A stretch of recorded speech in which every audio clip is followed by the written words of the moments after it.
તો દોસ્તો આજના સૌથી મોટા સમાચારની વાત કરીએ તો અમેરિકાના રાષ્ટ્રપતિ ડોનાલ્ડ ટ્રમ્પના નવા ટેરિફ નિર્ણયને લઈને અમેરિકામાં મોટો રાજકીય વિવાદ ઊભો થયો છે। એક સાથે 25 રાજ્યોએ કોર્ટમાં અરજી કરીને આરોપ લગાવ્યો છે કે સરકાર સુપ્રીમ કોર્ટના અગાઉના નિર્ણયની અવગણના કરીને ફરી ગેરકાયદેસર રીતે ટેરિફ લાદી રહી છે। હવે આ મામલે કોર્ટ શું નિર્ણય આપે છે તેના પર સમગ્ર વિશ્વની નજર ટકેલી છે। ત્યાર પછી આગળ વાત કરીએ તો બલુચિસ્તાને પાકિસ્તાનથી અલગ સ્વતંત્રતા દિવસ જાહેર કર્યો। પાકિસ્તાન માટે ચિંતાજનક સમાચાર આવ્યા છે। બલુચિસ્તાનના નેતાઓએ 11 ઓગસ્ટને પોતાનો સ્વતંત્રતા દિવસ જાહેર કરીને લોકોને સ્વતંત્ર બલુચિસ્તાનનો ધ્વજ ફરકાવવાની અપીલ કરી છે।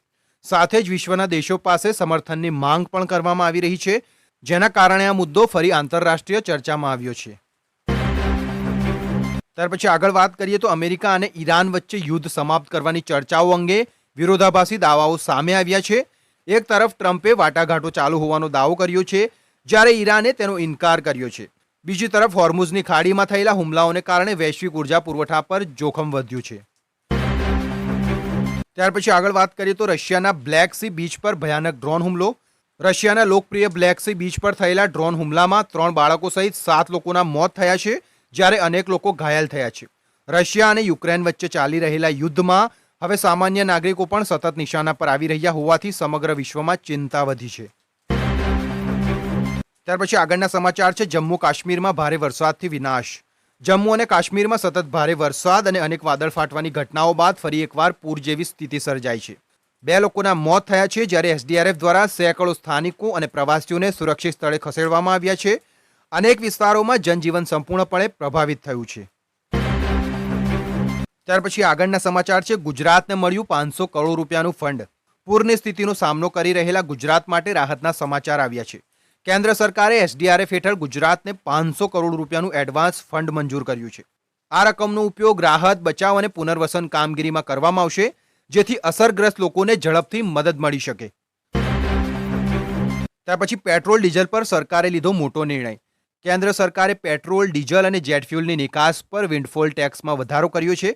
જાહેરનામા મુજબ પેટ્રોલ પ્રતિ લીટર 1 રૂપિયા અને ડીઝલ પર 10 રૂપિયાનો વધારો કરવામાં આવ્યો છે।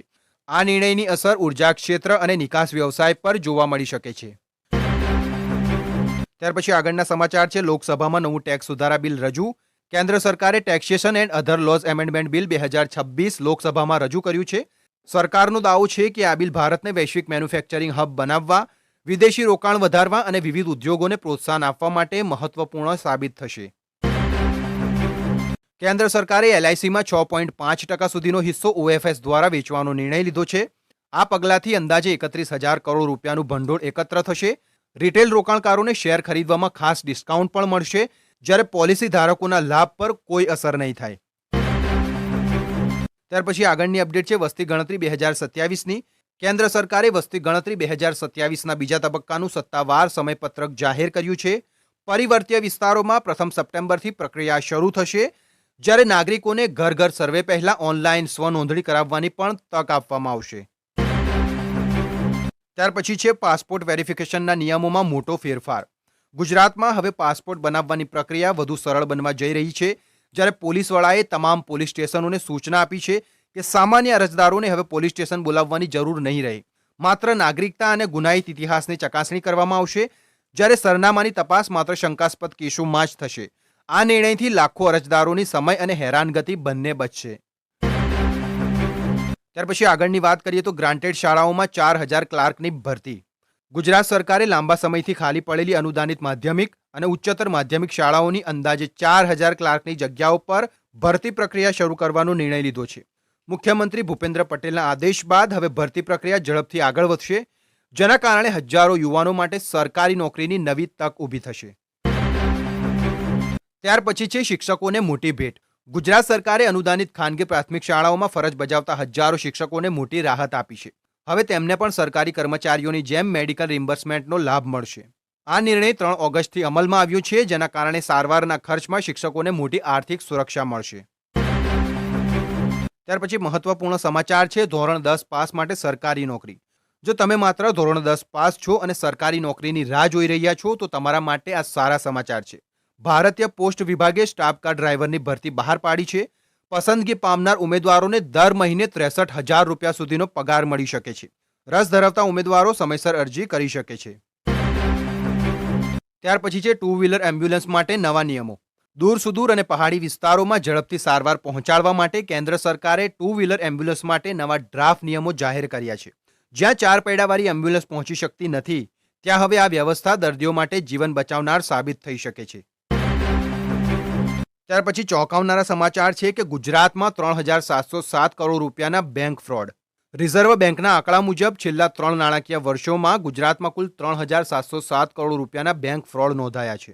આ સાથે ગુજરાત દેશના એવા રાજ્યોમાં સામેલ થયું છે જ્યાં સૌથી વધુ નાણાકીય છેતરપિંડીના કેસ નોંધાયા છે. આ આંકડાએ બેન્કિંગ સુરક્ષા અંગે ફરી પ્રશ્નો ઊભા કર્યા છે. ત્યાર પછી છે ચાંદીપુરા વાયરસથી 22 બાળકોના મોત. ગુજરાતમાં ચાંદીપુરા વાયરસને લઈને ચિંતા વધી રહી છે. રાજ્યના આરોગ્ય મંત્રીના જણાવ્યા મુજબ અત્યાર સુધીમાં 22 બાળકોના મોત થયા છે. અનેક શંકાસ્પદ કેસોની તપાસ ચાલી રહી છે, જ્યારે કેટલાક બાળકો હજુ સારવાર હેઠળ છે, જેથી આરોગ્ય વિભાગ લોકોને સાવચેતી રાખવાની અપીલ કરી રહ્યું છે. ત્યાર પછી છે અમદાવાદ સિવિલ હોસ્પિટલની મોટી સફળતા. અમદાવાદ સિવિલ હોસ્પિટલના બાળ સર્જરી વિભાગે જન્મથી અન્નળી વગર જન્મેલા 2.5 વર્ષના બાળક પર અત્યાધુનિક ગેસ્ટ્રિક પુલઅપ સર્જરી સફળતાપૂર્વક કરી છે. સર્જરી બાદ બાળક હવે સામાન્ય રીતે મોઢેથી ખોરાક લઈ શકશે. તબીબી ક્ષેત્રે આ સિદ્ધિને ખૂબ મહત્વપૂર્ણ માનવામાં આવી રહી છે. ત્યાર પછી છે પીએમ આવાસ તરફ કેજરીવાલનો માર્ચ. દિલ્હીના પૂર્વ મુખ્યમંત્રી અરવિંદ કેજરીવાલે E20 ફ્યુલના વિરોધમાં વડાપ્રધાનના આવાસ તરફ માર્ચ કાઢ્યો હતો. જોકે પોલીસે કેજરીવાલ, મનીષ સિસોદિયા સહિત અનેક નેતાઓને રસ્તામાં જ રોકી દીધા. ત્યારબાદ આમ આદમી પાર્ટીના નેતાઓએ ત્યાં જ ધરણા શરૂ કર્યા અને સરકાર સામે વિરોધ નોંધાવ્યો.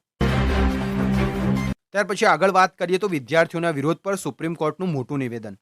વિદ્યાર્થીઓના વિરોધ પ્રદર્શન દરમિયાન થયેલી હિંસાના કેસોની સુનાવણી દરમિયાન સુપ્રીમ કોર્ટે મહત્વપૂર્ણ ટિપ્પણી કરી છે. કોર્ટે સ્પષ્ટ કહ્યું છે કે ગંભીર ગુનાઓમાં સામેલ લોકોને રાહત નહીં મળે, પરંતુ નાના અને રાજકીય સ્વરૂપના કેસોમાં રાજ્યો યોગ્ય નિર્ણય લઈ શકે છે. સાથે જ વિદ્યાર્થીઓ વિરુદ્ધ નવી FIR નહીં નોંધાય તેવી પણ સ્પષ્ટતા કરવામાં આવી છે. ત્યાર પછી આગળના સમાચાર છે કોકરોચ જનતા પાર્ટીના અભિજીત દીપકે ભાજપના નેતાઓને ખુલ્લો પડકાર આપ્યો.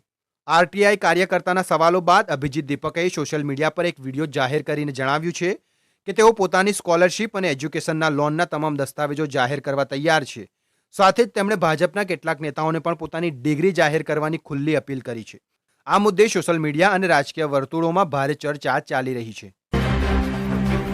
ત્યાર પછી આગળ છે પપ્પુ યાદવની પ્રેસ કોન્ફરન્સમાં હોબાળો. દિલ્હીમાં પૂર્ણિયાના સાંસદ પપ્પુ યાદવની પ્રેસ કોન્ફરન્સ દરમિયાન અચાનક ધક્કામુક્કી અને હોબાળાની ઘટના સામે આવી છે. સમગ્ર ઘટનાનો વિડીયો સોશિયલ મીડિયા પર ઝડપથી વાયરલ થઈ રહ્યો છે. તાજેતરમાં તેઓ રામ મંદિરના ચઢાવા સંબંધિત મુદ્દે વિરોધ પ્રદર્શનને લઈને પણ ચર્ચામાં રહ્યા હતા. ત્યાર પછી આગળના સમાચાર છે કુવૈતથી દિલ્હી આવી રહેલી એર ઇન્ડિયાની ફ્લાઇટને ઉડાન દરમિયાન અચાનક ભારે ટર્બ્યુલન્સનો સામનો કરવો પડ્યો હતો. હવાના જોરદાર ઝટકાને કારણે કેટલાક મુસાફરો અને ક્રૂ સભ્યોને સામાન્ય ઈજાઓ પહોંચી હતી. જોકે પાયલોટે સુરક્ષિત રીતે દિલ્હી એરપોર્ટ પર લેન્ડિંગ કરાવ્યું હતું અને તમામ મુસાફરોને તાત્કાલિક સારવાર આપવામાં આવી હતી. ત્યાર પછી આગળ વાત કરીએ તો મિત્ર જ બન્યો સૌથી મોટો ગદ્દાર. 41 કરોડની સાયબર ઠગાઈ. અમદાવાદમાં સાયબર ફ્રોડના મોટા કૌભાંડોનો પર્દાફાશ થયો છે. લોન અપાવવાના બહાને મિત્રએ બેંકમાં લઈ જઈ દસ્તાવેજો પર સહીઓ કરાવી હતી. બાદમાં તે જ એકાઉન્ટનો ઉપયોગ 41 કરોડ રૂપિયાની સાયબર ઠગાઈ માટે કરવામાં આવ્યો હતો.